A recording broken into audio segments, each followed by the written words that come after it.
지금 우리나라의 그 레저 선박에 대한 계류나 운항 인프라가 잘 돼 있지는 않나요? 어떻게 보시나요? 뭐 지금 많이 바뀌긴 했죠. 네. 점점 좋아지고 있는데 그래도 이제 유럽이나 이런 쪽 선진국의 레저를 즐기는 나라들에 비해서는 아직 이제 걸음마 단계이지 않을까. 왜냐하면은 지금 우리가 하루뿐이 이용을 못 한다는 거는 그만큼 인프라가 안 돼 있는 거거든요. 그럼 배를 타고서 갈 데가 많으면은 사실 하루도 이틀도 그게 점점 늘어나가지고 일주도 하고 이래야 되는데 아직 그러지 못하는 것 보면은 사실 그 앞에 인근에 있는 섬에도 사실 가기 힘든 상황이라서요. 네. 뭐 계류장은 점점 많아지고 있지만 계류장에서 갈 수 있는 곳들을 점점 그런 인프라를 좀 만드는 것이 지금 더 중요하지 않을까 싶습니다. 네. 네. 그럼 그런 면에서 보면 가장 좀 시급한 인프라는 뭐라고 보세요? 아까 말씀하신 것처럼 뭐 작은 섬이나 이렇게 갈 수 있는 이런 지역에 배를 이제 접안할 수 있는 계류 시설이 되겠죠. 이제 세일 요트들도 쉽게 정박할 수 있는 충분한 수심이 상시되어 있는 그리고 사실 배들이 또 고장 나면은 네. 예, 마땅히 어떻게 고칠 때가 또 마땅치가 않아요. 왜냐하면 이것도 올려야 되는데 그렇죠. 이제 올릴 수 있는 시설이 있는 데가 그렇게 많지 않거든요. 네. 그래서 보통 큰 요트들은 뭐 일반 상선들 이렇게 건조하는 수리조선소나 이런 데 가서 올리는데 사실 그런 데 올리면은 조금 리스크가 좀 있습니다. 네, 요트들도 네. 많이 상하기도 하고요. 실제로 그런 사례들도 많았고요. 그래서 지금 요트를 이제 사실 수리할 수 있는 수리 기능이 있는 그리고 좀 큰 요트들도 들 수 있는 이런 기능, 그런 인프라도 좀 필요한 것 같습니다. 네. 자, 그다음에 이제 법률이나 좀 제도 얘기를 해보려고 하는데요. 이제 우리나라도 이제 뭐 해양 레저 산업이 아까 10년 동안 이제 발전을 해오고 또 이제 관련된 사실 법들이 좀 여러 개가 생기긴 했죠. 맞습니다. 네. 근데 이게 네.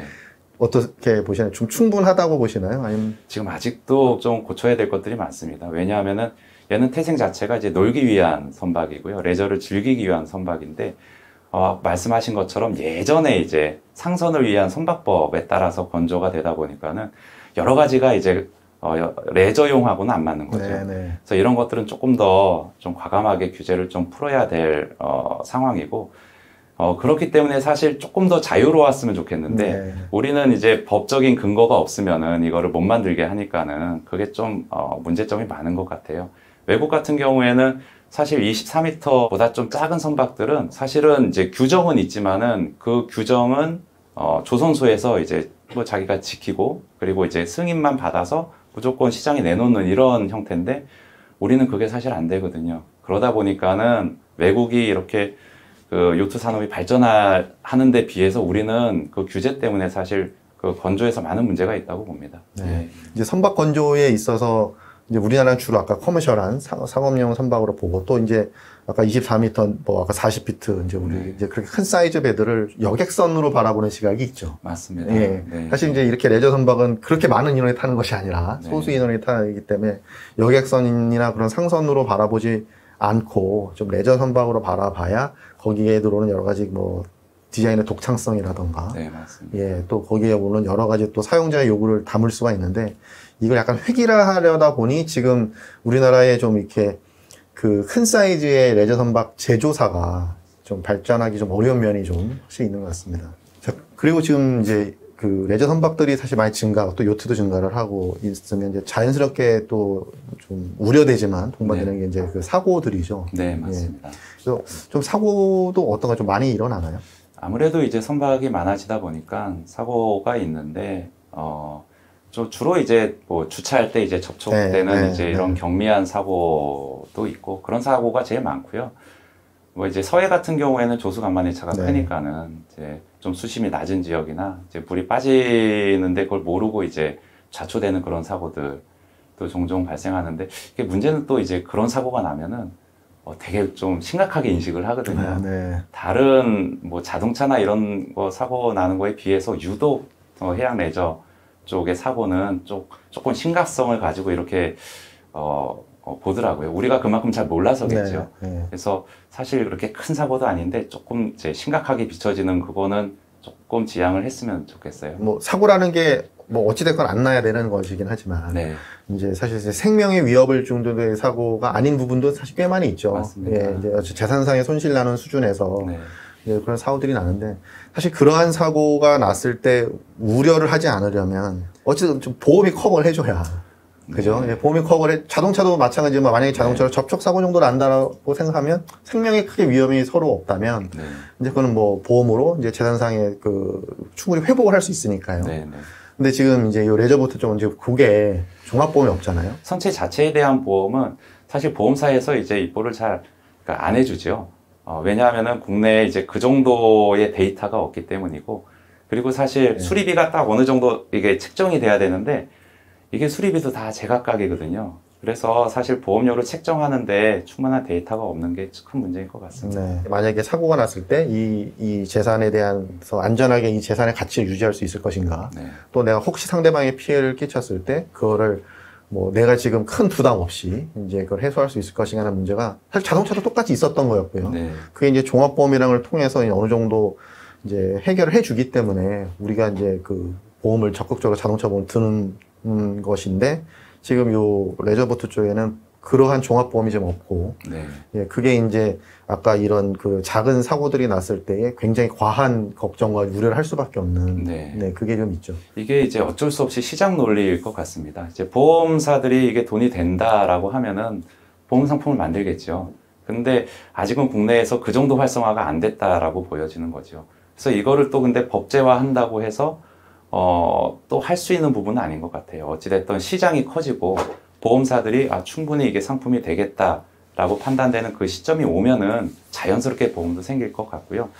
그리고 이제 그러기 위해서는 사실 그 여러 가지 제도적인 부분이 먼저 좀 선행돼야 되는 부분이 있을 것 같아요. 그리고 이제 사실 뭐 자동차로 치면 공업사에 가서 이제 고쳐야 되는데 이게 어떤 자격이 있는 건지, 뭐 고칠 수 있는 건지, 그리고 가격이 어떻게 되는 건지 이런 것들이 좀 일반인들이 알아보기 쉽게 또 돼야 되지 않을까 그런 생각을 하고 있습니다. 네.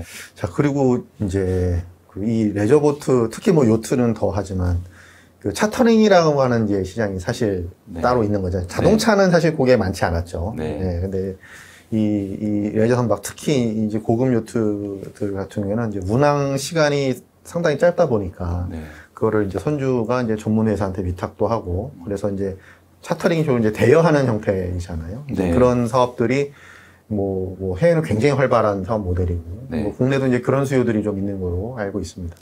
근데 이제 이게 사실 조금 더 나아가서 뭐 렌탈을 한다던가 그리고 뭐 이제 공유보트 요즘에 그 쉐어링에 해당하는 공유보트 공유 촬영을 하듯이 또 뭐 사실 조그만 선박 등에는 이제 그 수상 택시 같은 것도 가능하죠. 이제 이런 식으로 소유를 하지 않아도 사용을 좀 원활하게 할 수 있는 방법들이 좀 다양해져야 되는 영역이잖아요. 이 해양레저 영역이. 근데 그런 부분들이 조금 우리나라에는 아직은 좀 미진을 한데 이게 향후에 좀 도움이 될 것 같으신가요? 이게 사실 필요는 한 부분인 것 같습니다. 근데 이제 검토해야 할 것들이 너무 많습니다, 사실은.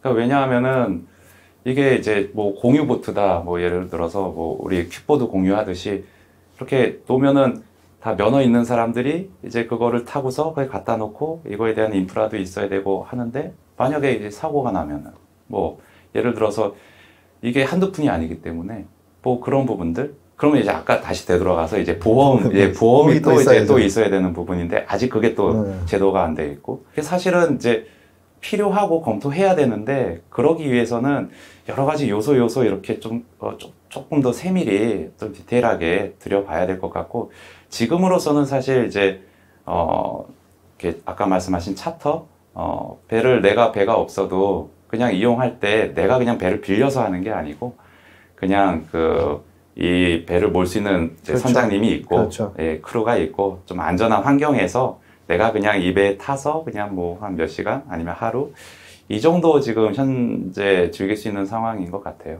그 자동차 같은 경우는 현재는 26세 이상만 되면 차를 운전할 수 있다는 역량의 차이를 크게 차등을 안 주잖아요. 예, 정말 운전을 원숙하게 하는 사람이나 뭐 운전을 한 지 얼마 안 됐더라도 이제 큰 사고 없이 차를 그래도 몰 수 있다라고 하는 어떤 데이터나 좀 운전 역량에 대한 신뢰가 좀 있는 편인데 아직은 이 레저보트는 면허를 땄다고 해서 바로 이제 보트나 요트를 몰 수 있다라고 볼 수가 없기 때문에. 맞습니다.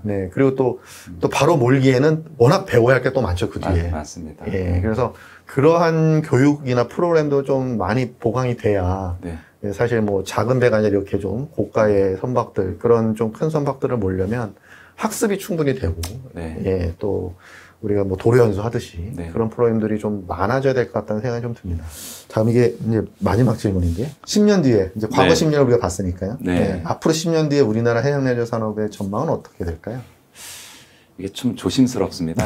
왜냐하면 10년 전에도 10년 후에는 진짜 천지개벽 할 것이다 생각을 했었는데, 제 생각은 그래도 이제 많이 오지 않았나. 예. 이게 우리들 보면은 사실 그 저력이 있거든요. 네. 예. 지금은 뭐 완전히 이제 뭐 K-팝이다, K-문화다, K-푸드다 이런 거 보면은 저력이 점점 있어가지고 이게 한 번에 터지더라고요. 네. 그래서 이것도 마찬가지일 것 같아요. 그래서 우리가 지금 힘을 비축하고 있는데 그 시기가 머지 않아서 이게 갑자기 성장을 하게 되면은 그냥 뭐 1, 2차원적인 이제 성장이 아니고 진짜 뭐 3차원적으로 이제 저 볼륨업이 되고 진짜 제곱의 제곱 이런 성장 곡선을 그리지 않을까 감히 상상을 해봅니다. 그래서 10년 후에는 우리가 눈을 딱 돌리면은 바닷가에 요트가 떠 있고 그리고 이제 뭐 휴가 되면은 야 요트 빌려서 야 저 섬에 가자. 예, 이래서 한강에서 요트를 타가지고 서해나 남해 섬까지 놀러 가고 이런 식으로 변화되어 있지 않을까 한번 전망을 해봅니다. 네, 오늘은 현대요트의 이철웅 대표님을 모시고 여러 말씀을 나눠봤는데요. 우리나라의 해양레저 산업이 점차 발전을 하면 당연히 이런 고급화된 분야도 함께 발전을 할 것입니다. 또 이러한 부분이 해양레저를 즐기는 사람들의 여러 가지 다양성과 또 여러 가지 가치를 좀 더 높여준다는 면에서도 의미가 있습니다. 그런 면에서 해양레저 산업의 발전에 현대요트가 앞으로 또 큰 기여를 할 것이라 기대를 하면서 오늘 말씀 마치도록 하겠습니다. 또 다음 기회에 또 이어서 말씀 나눌 수 있는 자리가 있었으면 좋겠습니다. 네, 감사합니다. 네, 수고하셨습니다.